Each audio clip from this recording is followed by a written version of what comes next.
welcome back to NCOT and welcome back to another industry interview. Today we have Aaron Morton, who is cinematographer of Abigail. This is our first time interviewing a cinematographer, so we're extra excited for this interview. On top of that, Aaron has also worked in productions like Rings of Power, Black Mirror, Sweet Tooth, and many others, so he has a lot of information to give us during this interview. Without further ado, here is Aaron Morton. Hi there. I'm Aaron Morton. I'm a cinematographer that I've shot a few things, shot a few features. I've got two films out at the moment, one called Abigail and one called The First Omen. Yeah. Awesome. So obviously, we watched Abigail. That was such an impactful movie. I've heard a lot of good people saying that it's an amazing movie, really scary, and also really funny at times. So I think there is a lot of people that go to the movie theater to watch Abigail for many different reasons. And I think it's a very complete movie. But we want to start a little bit from yourself and how you got started in filmmaking. So what are some pivotal moments in your career that made you who you are and led to the moment in your career that you're at right now? Pivotal moments are probably my decision.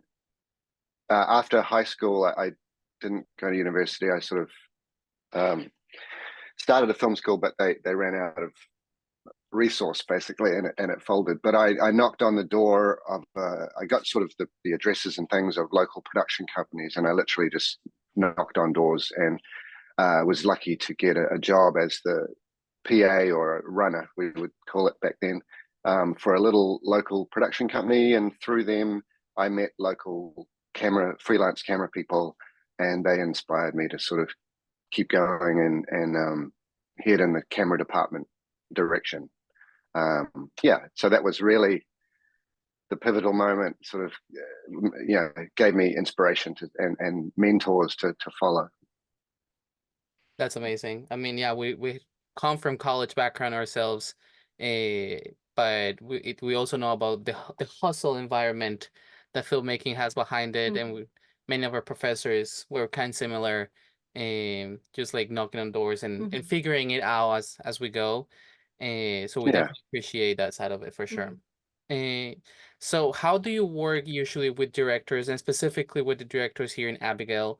Because obviously they have a vision in their minds already before they come into set. How do you bring that vision to reality with the camera? Yeah, well, I guess it starts in the job interview. Really, it's sort of you quickly size each other up and figure out whether you want to be standing next to each other on a film set for weeks and weeks, let alone the weeks of prep before that. So yeah, prep is incredibly important, and it's sort of you've got to be willing to have all of those conversations. Sometimes people, oh, I've just got it in my head, I just want to show you, but filmmaking is such a problem solving process that the more you can talk through the things that may become problems in advance, then the more successful the actual shoot will be, I've found. And so on Abigail, I hadn't worked with Matt and Tyler before, so the co-directors called Radio Silence, wonderful people. And when you're working with a new director or a team of directors, you part of the prep process is just getting to know each other. Because you sort of, like I said before, you have, it begins with that interview process, whether they want you to do the job at all. But then once they've made that decision, you really, I find, the more open you are about yourself personally, and the quicker you can then get to having real conversations about the problems and then the solutions to those problems. Yeah, Sure. being open, being kind, being open about truly who you are, so you can have real conversations about the things you're going to deal That's with. amazing. And I mean, you've done so much work, and not only in film but also in TV, and I'm sure that the dynamic kind of shifts a little bit. And I will say, just like as a quick parenthesis, I'm a big fan of Spartacus. I Oh, watched great. it maybe three or so times, so it's amazing to see that you worked on it. It's a great show. How does the dynamic change specifically going from TV to film, and how is it different being on set in each one of those industries? Um, they can differ. I guess sometimes I think of TV as a marathon and a film as a sprint, because but I guess um, and extending from that, TV is known as, I guess, a producer's medium, and film as a director's. And I think what they mean by that is in television, especially episodic TV, directors will come and go with each new episode, but the showrunners or producers are there, and ourselves, the crew, to manage that show and keep it, consistent, and um, keeping the integrity of each of the whole show as opposed to just one episode in isolation. Hmm. Um, I've been very lucky to work on multiple years of single shows. As far like my first true film experience was on Xena, the Warrior Princess. So that was sort of my film school, if you like, because I was maybe 21 when I started on that, I think, at the bottom of the camera department, and was so inspired by my my mentors and the people that I was working with. And it was such a family situation over 6 seasons of one show, and literally worked on every single episode. Wow. And that really informed my love of the business and the industry, because it was such an incredible experience. And then lucky to, you mentioned Spartacus. I did 20 episodes of that show, and then a show Orphan Black, another show where I shot 47 of the 50 shows. And so you become sort of part of the furniture, but you only sort of stay there because you love it and you love the people around you. It really is. I made that comment of, a director's medium versus a producer's medium, but really that comes down to the people that are in charge, and they inform the tone of the way the set runs, not just the style of the show, but what the experience of the people that are making it, and how they experience it. Because being a crew member, this is our lives. All we do is stand on a film set and make stuff. So that process and that experience has got to be fulfilling and worthy, I suppose. It's just too hard to just be punching the clock each day. It's just too hard to stay in. So it's informed by the quality of the people that are running the show. Getting a little bit more technical and getting a little bit more into Abigail, and you mentioned the relationship with the director started all the way at the interview, but what was like that pre-production aspect of Abigail and making Abigail? Because many times we think of watching a movie as like they shot this movie, then we're watching it, but there is so much work that goes behind before you can even like making the movie is the least amount of time. The pre-production. Tell me a little bit about that.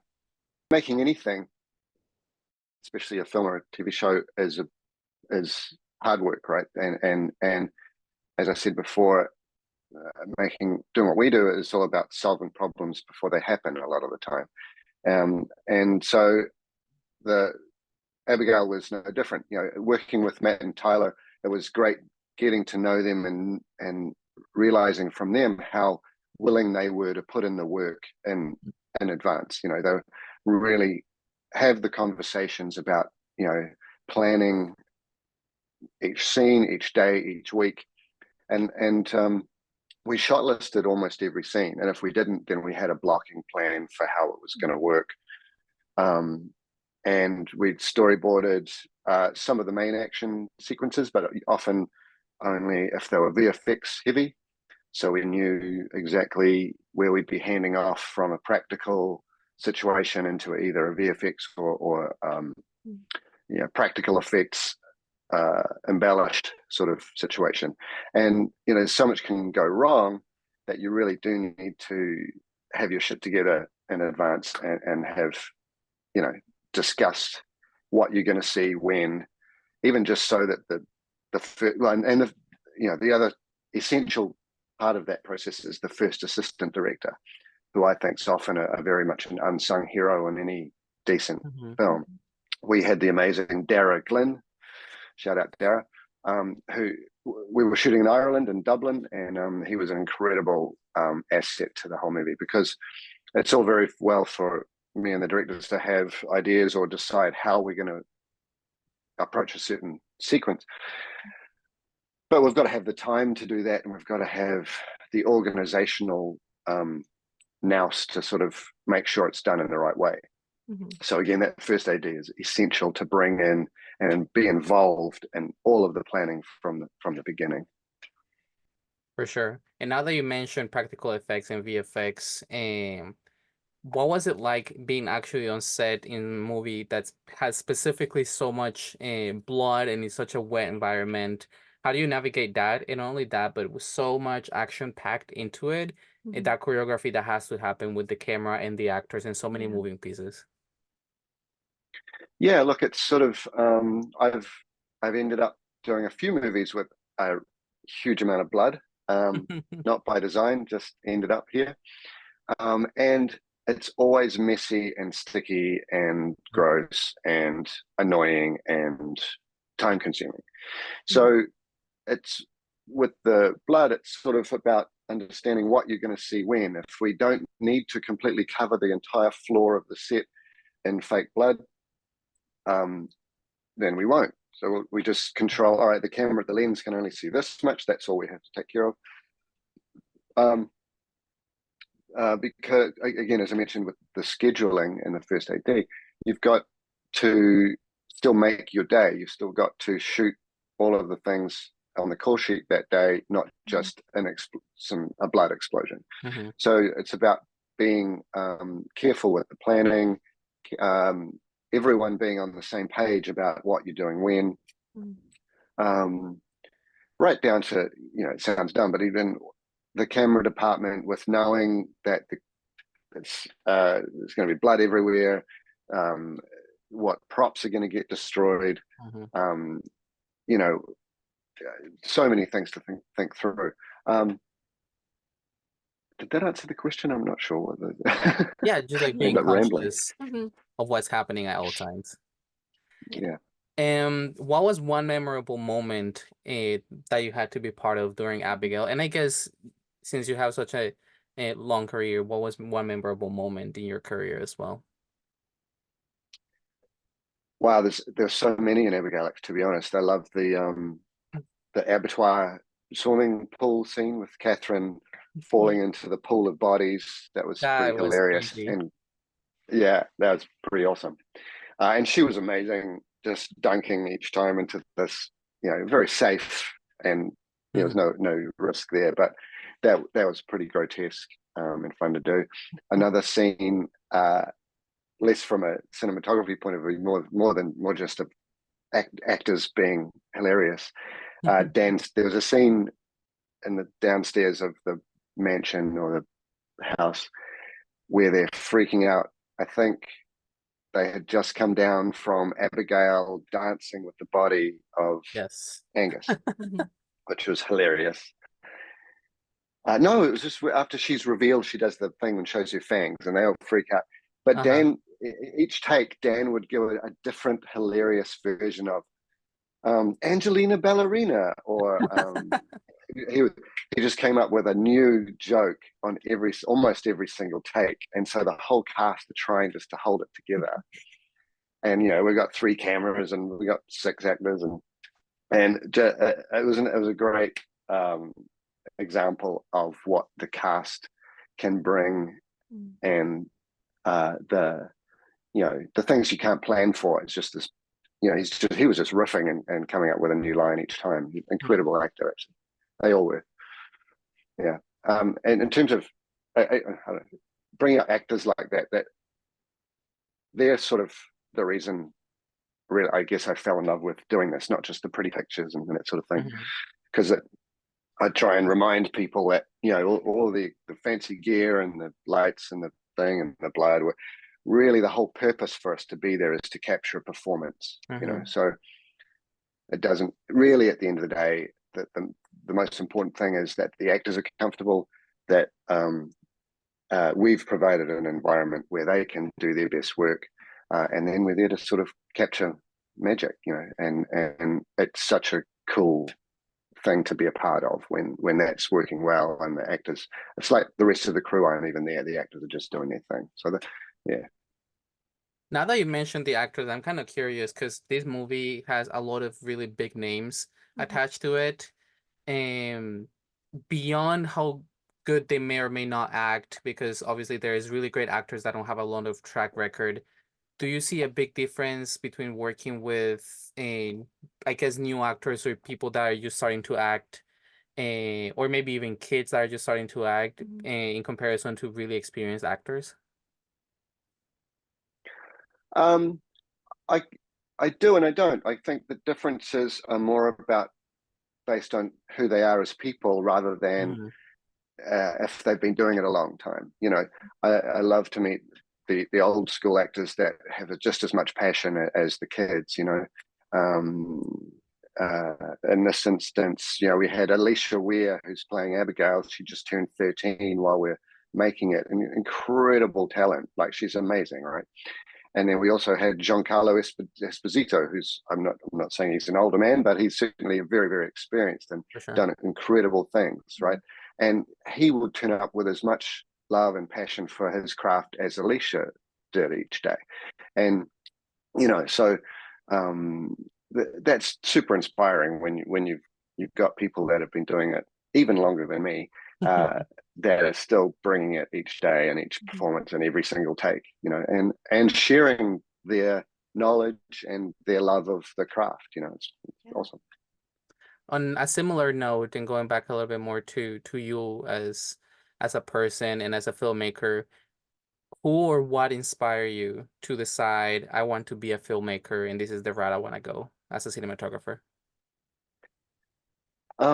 There was actually one guy, and it's still a friend of mine. His name's John Cavill, amazing cinematographer.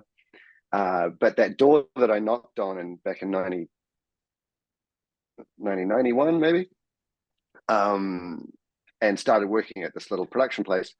He was one of the freelance camera, DPs that would come and make commercials, make these little commercials out of this place.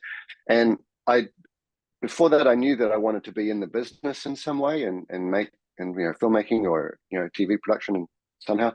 But when I met him, I was like, oh, okay, now I know which direction I want to go. Now I know who I wanted to be him, Mm-hmm. basically, because it's just the love and joy that he would bring to each. We Even if it was a little ad that very few people were going to see, it was still the way he yeah, instilled this sort of love of the craft. And he from there went to Xena. Then he ended up on Lord of the Rings, the original movies, shooting the second unit. So he's an inspirational, incredible filmmaker. And again, it's still a very good friend to this day. He was around here the other day. But at that time in my life, I guess I was looking for that sort of inspiration, and he was exactly the right person. Yeah, another guy, Kevin Riley, who shout out Kevin, who's another great man who got me that first job on Xena second unit. So he was the DP on Xena second unit, and being finding the camera department like that was so perfect for me. I loved the systems. I loved how you needed to get it right each time, and you do practice, and we understood the pecking order of the camera department, and in terms many departments in filmmaking, that I liked that the sort of regimented but artistic environment really suited me. I think it's definitely informed how I work now still. Yeah. That's really great. That's amazing. And I think it's really important to have people behind you that support you and that you can look up to as well. Yeah. It's really curious that you mentioned John working on Lord of the Rings. Did he have any part in you deciding that you wanted to be part of the Lord of the Rings, Rings of Power?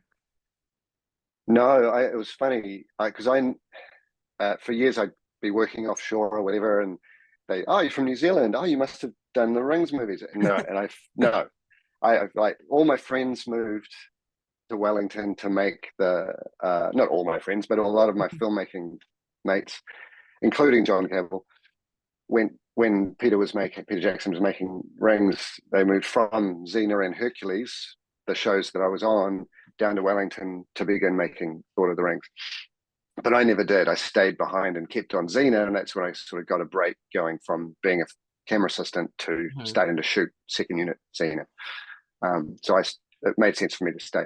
But but then would be always asked, oh, so you must have worked on the Rings. No. I feel the only New Zealand filmmaker not to work on Lord of the Rings.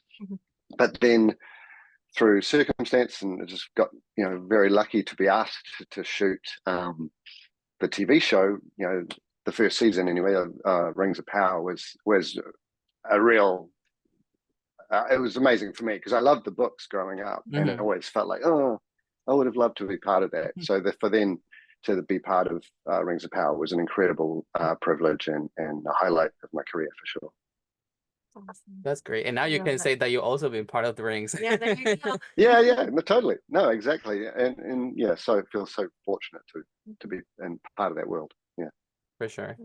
A lot of our listeners are not only moviegoers and movie lovers, but also aspiring filmmakers and people that want to get in the industry. So what is something that you would suggest, a word of advice that you will have for these people? I guess don't be surprised when it's hard, when it's very difficult to both get into, but also stay in, right? It's certainly from being in New Zealand, but I'm sure it's the same everywhere. It's you've got to really want it, you've got to really want to be there.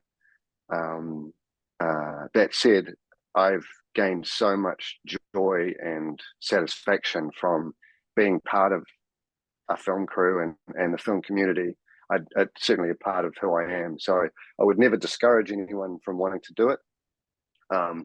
Just go in with your eyes open, realizing that you're going to have to work your butt off because this is so competitive,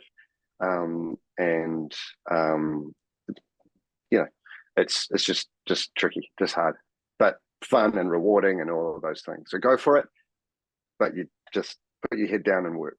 Be prepared. Yeah. Yeah. Helpful. Aaron, what is next for you right now?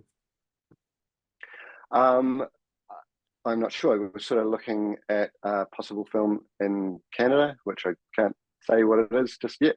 But really lucky to have options, I suppose. So for so long I was just happy to be working, and I still am. I guess that's also part of it. I feel privileged just to have had a career in this business. That I just, I'm just glad to be standing on a film set, no matter where it is. That doesn't answer your question about what I'm doing next, but I'm hoping it's actually maybe a comedy rather than a horror. Although Abigail was also a combination of both. I always was, not always, but I was amazed how much funnier Abigail was actually than we realized while we were making it. Again, I feel very fortunate and grateful to have options, and we'll see what happens. That's amazing. And as those options develop, where can people follow you and stay in the loop with your work? Where can they follow me? I guess on my Instagram. I'm Ron J. Morton on Instagram, but it's fine. Most people in New Zealand call me Ron, as in A Ron, not just Aaron. So that's where that comes from. But yeah, look, if people just keep going to movies, keep watching TV, they'll come across me, and it's just about loving the medium, I guess. Thank you so much for being here with us today. There is this one thing that we do at the end of every episode, and is that we clap our hands and say "and cut," almost as a clapperboard, even though it's the end of the episode. But we would love if you will give us the honor of doing that yourself. Just bid us farewell and clap it out. You got it.